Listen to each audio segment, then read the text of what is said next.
let's take a step through, actually 10 steps, through a writing, through the outline of a show to the production of a show to everything from the writing perspective. You sent me 10 steps. Thank you, by the way, that I wanted to go through with you as a model of a typical episode of Stargate. Great. And the first step that you sent me was writer's room, which we already kind of brought up. So that would begin in earnest around February? No, that would begin March. right on the heels of wrap of the previous season. So Okay, October, for the breaking November. of, got it. Yeah. Wow. So yeah, I mean that is a writer's room is of course the writers getting together, throwing out ideas, seeing what sticks, and we call it spinning. It's not really spinning our wheels, hopefully, but just spinning ideas. Someone, the idea we'll come up with an idea, and someone will add to it, and then we'll pitch back and forth, and then we'll break the story. Okay, and breaking the story is that the same as pitching? No, pitching is offering up ideas to the room, and either getting brutally shot down, or more often than not, supported, and your idea begins to take form, and then that form takes the shape of what will eventually be an outline. But before it's an outline, it's beats on a board, and by beats on a board, I mean you use a whiteboard. And one of us would be a designated writer who would be up there with the marker and mark everything down. Usually it was Paul because his writing was legible. Mine was not. Brad is left-handed, so he would write and then erase everything he would write with his hand. So it was usually Paul. And so what we would do is we would, as I said, throw around ideas, and then we would build the structure. And it would be a tease and 5 acts. And, the tease would be whatever that opening scene that grabs you. And then you go into the first act, and each act is comprised of 4 to 5 beats, and each act ends with, of course, one of these WTF moments that you kind of propels you into the next act, and is so fraught with the suspense or excitement that the audience will not turn the channel between commercials. All right. So I just want to. So we have the writer's room is what starts us off. Then we pitch the idea, and that either gets lifted up or shot down. Yeah. Then spinning occurs. Yeah, then the spinning, that's when you throw ideas back and forth. It's like, well, this character, we can't use that character because they died in, season 2, episode 14 or what have you. And then someone will have a great idea and be like, what if the story goes this way? And so really it's a free for all. Got it. Okay. A creative free for all. Then we have breaking the story. Yes. So that's when you put it into its 5-act structure, was it? Yes, exactly. And the 5-act structure, and then within those 5 acts, they're the beats. What happens in each scene? The important narrative beats in each scene. How long would that take for a typical episode? Just breaking it. It really depends. I mean, different writers' rooms approach it in different ways. I know that some writers' rooms in LA, I think they take what they call a blue sky approach, where they're so detailed they'll take something like 2 weeks on a single episode, and they'll have dialogue up there. And we were a little more freewheeling on Stargate, and it's something I always preferred, and as I did with Dark Matter, I did with Utopia Falls. We honestly, a couple of days, usually 2 to 3 days would be a lengthy time to break a single episode. And by the time Atlantis came along, were you alternating between SG1 and Atlantis, or were you trying to keep flow and do a block of SG1 and then a block of Atlantis? No, when we tried to get as many episodes of both shows as possible, and then whoever was available, if SG1 was running short on on scripts, then we would get together and we would spin some ideas and look ahead. So the writers' room for SG1 in Atlantis occurred in the same room with the same group of people? Yes, with the same group of people, yeah. Okay, fantastic. Then we have an outline. Yes. Now, is this after a writer has been designated for the episode? Yeah, usually the person who comes up with the idea is the writer who gets to write the script, but not always the case. Some writers are very good idea people. Other writers are very good in the room, and other writers are just very good writers. And hopefully, everyone's a good writer, but some writers are just not great in the room, and some people are just not great idea people. They're better at taking someone's idea and kind of refashioning it or building upon it. But we would take the beat sheet, and each writer would get a script to go home with, and they would go off with the beat sheet and flesh it out into a full outline. The outline's usually, 8 to 12 pages, and you would just take the beat sheets that you have, sort of those beats, and really just elaborate upon them. Okay. When I'm looking down through the episodes here, a lot of times there is a story by and then teleplay by credit rather than a written by. Is that when you would have an idea, but another writer would ultimately write it? Is that when that circumstance would take place? Those are kind of rare situations where a writer will come in with an idea that's almost fully fleshed out, but is unable to write it themselves. At that point, they hand off the teleplay, and so they get the story credit, and the writer gets the teleplay credit. And for technical speak, on the back end, are those different? I'm curious. I mean, you may not even want to elaborate about it, but I mean, in terms of someone who is fascinated by the process, are those different percentages in terms of royalties? Yes. Okay. Yes, they are. Interesting. Yes. All right. Then we have the revised outline. So from outline to revised outline, how long are we? Would that also depend as well? I think an outline usually takes you, maximum a week. Okay. And you deliver the outline to the other writers, and they will read it, over the weekend or a day or two, and then everybody gathers together and they will give you notes. And then you go off to incorporate the notes, and usually that takes you maybe a couple of days, and you come back with your revised outline. And occasionally you'll get another set of notes, and you'll go off and revise and deliver another draft of the outline. But usually by the end, once we had notes on the outline, we were usually pretty good to go to script, because at that point we kind of trusted one another and enough to know that we would incorporate our the notes. And by the latter half of each of the seasons, when we're getting into 17, 18, 19, are all of these processes occurring at once? I mean, are you writing outlines for the later episodes while developing, writing specific scripts for? Yeah, absolutely. Absolutely. Oh, I look back at some of my my blog posts from way back then, and I would see, I'd be talking about, okay, I'm prepping. It was like crazy. I pitched an idea for episode 17. I just delivered a draft for episode 15. I'm in the process of locking, editing, picture locking episode 14. I just saw the rushes for the dailies for episode 12. They look great. I'm in prep on episode. Anyways, it was just interesting how we would juggle so much, and the fact that all the writers in that room were de facto showrunners. So that's what made it work. And Brad and Robert were always very good about training us, allowing us to learn on the job, so that we could step up and take some of the weight off them, some of the pressure off them. And so, like I said, it's hard to believe that we were producing 40 episodes of television a year at one point.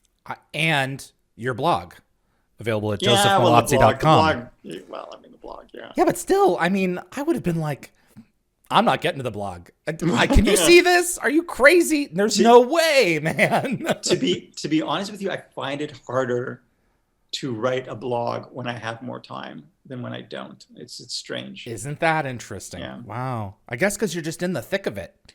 Yeah. And you have more. You probably have more that you want to say because you're in the thick of it. There's more going on. Yeah. Absolutely. Exactly. And then we go from revised outline to first draft. Now, you indicated that the outline was around 12 pages of just everything broken down. It's not the script, right? Correct. Now the first no dialogue. Usually no dialogue. Okay, unless there's like something severe that you really want to hit home with. Yeah. And we have the first draft, which is the beginnings of the script. Correct. Okay. So the first draft is really the script. It's the shot directions, the dialogue. It's what is delivered to the actors and the directors and obviously the cast and crew, and everybody works off of. But it goes through various drafts. I want to say an average of 3. I want to say at least 3. So there's a first draft, and you get notes from the writers, and it's a second draft, and then you get another set of notes, usually from the network, ready from the studio. MGM actually was really good about letting us do our thing. I think I remember. You hear that motorcycle? Nope. In the background? Okay. In the early stages, I remember in season 4, we would get notes from the network, but after a while, they were just like, okay, you guys know what you're doing, and let us do our thing. We would occasionally get, I wouldn't say occasionally, we would always get notes from the network. Showtime and Sci-Fi Channel. No, actually, but at this point, it was Sci-Fi. Sci-Fi. So Showtime didn't give notes. To the best of my recollection, no, I don't remember getting notes from I always wondered about that relationship because you went from one to the other. Yeah. So, all right. Yeah. So you got your first draft, and I think it's pretty natural what happens next. You get your second draft. Yeah. Can I just back up again? I want to say that I don't recall getting notes from Showtime, but at that point in my career, Brad, we were fairly junior, so it could very well be that Brad was doing the rewrites and then dealing with Showtime. So got it. That's a question for Brad. Okay, that's fair. And then we had the second draft. So yes. What were big differences between typically the first and the second drafts? I'm curious. Honestly, it would really depend on the episode.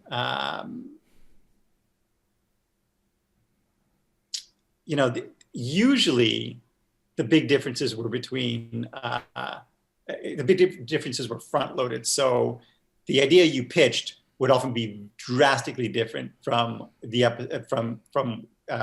outline, and the outline would be a lot of times fairly different from the script from a structural standpoint, usually, and then and so on. It really, like I said, it depends on the episode.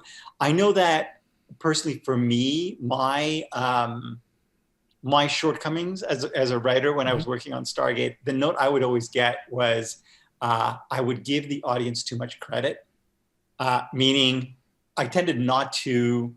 I didn't like exposition, so I tended not to explain things and relied on the audience to put things together. And it's a note I would always get, that my writing partner would always give me, that I was giving them too much credit and that I had to make things a little more obvious. So it was kind of a learning experience for me. Things like that, making it more obvious in a way that obviously wasn't clunky, was a challenge. And usually, like by second draft, they'd usually be in pretty good shape. But of course, anything could happen. I remember, what was the episode? Was it Last Stand? It was a Summit Last Stand where more information. Martouf was supposed to get guest star. Yeah, JR. JR Bourne was supposed to guest star, and then he got there was a conflict, and so he couldn't do it. So we just had to go with Lantesh, who's the symbiote. With the symbiote, and I was like, well, we do this like very romantic scene with the man with Carter and the symbiote and kissing the symbiote goodbye, and My God. But I mean, that was like one of those instances. But sometimes, I mean, you lose. When you're in prep, you may lose a location, and suddenly it's like, oh, it can't be in a coffee shop. You have to, we're shooting near a park, so maybe let's have this scene in a park. So, so changes like that would often impact the rewrites. Would often watch the show, and when you would have hangars or any kind of like old abandoned warehouses, I'd be paying attention. You'd recognize the red trim across a lot of those sections there. It's like they didn't have to go too far for that one. And I often wondered in those situations where under which circumstances those were built right into the script, and other circumstances it's like, well, that location fell through. Bridge Studios is just going to have to pinch hit one of its sound stages just to pull this off. I think it was very rarely that we had to scramble like that.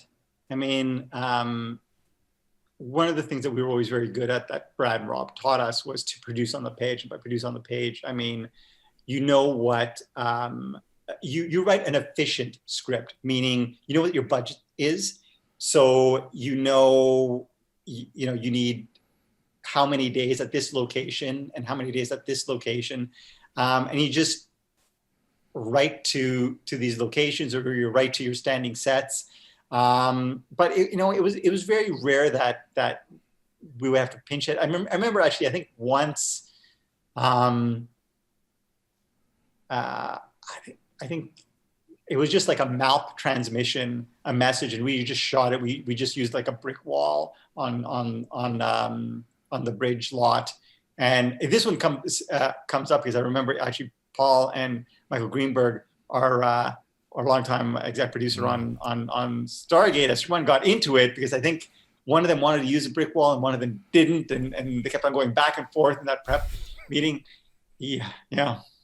You sometimes just gotta work with what you work with. A lot of those malp shots too are like they're down and they're pointed up, so you've just got gray sky. And it's like, if you got to run outside and shoot one of these things for B-roll or whatever it would be, it's like, got to do it, got to make it happen. Yep. Let's move on. I have polish. Now, once you've got your second drafts, your third drafts, however many drafts you've got, the polish, is that more of typically finessing dialogue? Is it like stage direction at that point, or are those already foundation that's already in place? Yeah, I would love to say that the polish is the final stage of the process, and I guess technically it is, but really the polish usually comes before you get into prep. So you go through your two drafts. Your polish is just to, as you said, get the dialogue perfect, make any adjustments. Then it goes into prep, and at that point, you're like, this actor is unable to it's not going to be available to us. We can't do the coffee shop, and at that point, you start making changes, and those were never really that challenging. The challenging ones were, two. One is the script's too long. It won't board, meaning we had a set number of days to shoot an episode and a set number of pages per day. And sometimes the scripts were too long. They would just be, they would be boarding too long, or they'd be timing long. And we would have to find ways to trim the script. So that was a challenge. Bigger challenge was when the scripts were coming in short, and you would have to either come up with that extra scene, and sometimes it would be brilliant, like exactly window of opportunity, when Brad was like, I got it. And he would go off. And Brad's idea. That amazing. Yeah. A montage sequence. I mean, we all sort of like threw out ideas, but I mean, he was really the guy who was like, okay. And I mean, he already knew that, Jack was going to be golfing through that Stargate. Absolutely. Yeah. Were those pants Rick's pants? I believe they were Rick's pants. That's fantastic. But oh God, I could be wrong. Okay. And then we have number 10, production drafts. Now, what does that mean? Yeah. Sorry. Production drafts are really, once you have finished going through the process with the writers, with the with the networks and everybody's equally unhappy, then you know your job is done. And you go into prep. And at that point, the script is locked, meaning, scene 1 is scene 1 and scene 2 is scene 2. And if you ever have, in the event that you end up deleting scene 2 and putting in another scene before scene 3, that scene becomes, I think, like scene 2A. There's no more scene 2, it becomes scene 2A. So essentially the script is locked. And at that point, you go into your prep week. So you start off with a concept meeting where all your department heads gather around a table, and your first AD will read the script or go through the script, and people will flag any concerns they may have. You'll clarify, we need a big floppy hat for this scene. We need, a Zat gun for this scene. And then everyone goes off and starts work. And prep week really is comprised of, it starts with a concept meeting, and then you work your way through the week. You visit with the art department and see what they're up to. They'll give you, they'll bring concept art and the props. Yeah, exactly. The props department will do a show and tell, and you go down to wardrobe, and they'll show you sort of their sketches of what they've got in the works. And you go through that week, and so much gets done in that week. And then the week ends with the production meeting, which is pretty much like the concept meeting. Your first AD reads a script, but by this point, it's just to ensure that everyone's on the same page. Everyone knows all the questions have been answered. You want to make sure, and then you go to camera. So Stargate. Go ahead, please finish. No, just I was going to say that Stargate was as most productions run on kind of a staggered schedule, meaning while one episode is being shot, another one is being prepped, so that when the episode you prep goes into production, the next episode goes into prep. So it's like it's a machine that's forever in motion. A typical episode. I remember going on up to the production rooms when we would be waiting for Bridget and for Carol, God bless them, to come and fetch us, and we would see the production calendar, and I believe it was 7 days of shooting for a typical episode. Was it's that hard right? to believe that basically it was 7 days, because that feels kind of tight to me. I think it was 7 days main unit and maybe 2 or 3 days second unit. Okay. Got it. But I mean, it's very possible. I would say probable. And at what point in there was the talent brought around the table to read through the script?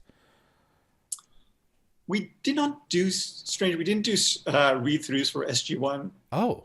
And we didn't do them at first for Atlantis, and then we ended up doing them at cast request, and then slowly but surely cast, because we have to do them at lunch. That's the only time we could do them. Okay. And even though the cast requested them, after a while they started to they were busy with other things and they couldn't show up, and it reached a point where the producers were doing all we're taking on the roles of the actors, the missing actors, for the read through, and I think it's reached the point where I think when we did 3 read throughs in a row where the producers outnumbered the actors, we decided that was, we put an end to the read-throughs. I mean, I like read-throughs. I would do them all the time on Dark Matter, and I like them because it ensures that the cast reads the script, but it also allows you to get ahead of any issues that the cast may have. So we would do the read-through, and I would say, if you guys have any issues, please come see me. And someone like Roger Cross, who appeared in SG-1. Mm-hmm. He was very young, and that was a regular on Dark Matter. He always used to come by, and he would have ideas for his dialogue, and that was always very cool. So all actors have their own particular process. But at the end of the day, I always liked the read-throughs, because it ensured that everyone read the script, everyone was on the same page, and then hopefully you didn't have to deal with, issues on the day where suddenly the actor would be like, oh, I don't know if my character would say that. And right. Then, and at what point, I mean, then you're going to have someone run upstairs and check at the last minute to see if it's okay to change a line. Right. I would say 2 actors who I recall were always really good about coming by the office were Robert Picardo and Beau Bridges, two of the most experienced heavyweights. Heavyweights. And they would always come by, and it was always amazing because they would ask to change the most, I don't say inconsequential, but the smallest things in the script. I guess they were just so used to productions where you do not change a word. That's what Rob said about Star Trek. It was very hard to do. Yeah. But I mean, if it makes them happy, you know. Yeah, I mean, and yeah. So I mean, I always appreciated the fact that they came up and asked. And I would always be like, great. And sometimes Bob would have like these ideas for like funny lines, and I would always go for it. You know, but I mean, you write the script because you know you need to hit certain beats. You need to make certain points, and sometimes it'd be very frustrating when the actors would change the dialogue because it's, you know, occasionally the new dialogue would either contradict something that came before, or something that you were trying to set up earlier, or it would skip over required exposition or explanation. To let the story move forward. Thank you for watching this clip from Dial the Gate. If you enjoyed the video, please consider giving us a thumbs up with that like button. It will encourage the algorithm to show this to other Stargate fans. Also, please consider sending this to a fellow Stargate friend. I also want to invite you to subscribe to future episodes right here on YouTube. We are a live show, so changes are likely to happen all the time. And if you plan on joining us live, you'll want to be the first to know. Be sure to visit dialthegate.com for the complete guest schedule so you'll know when to join us and ask your very own questions to our guests. See you on the other side.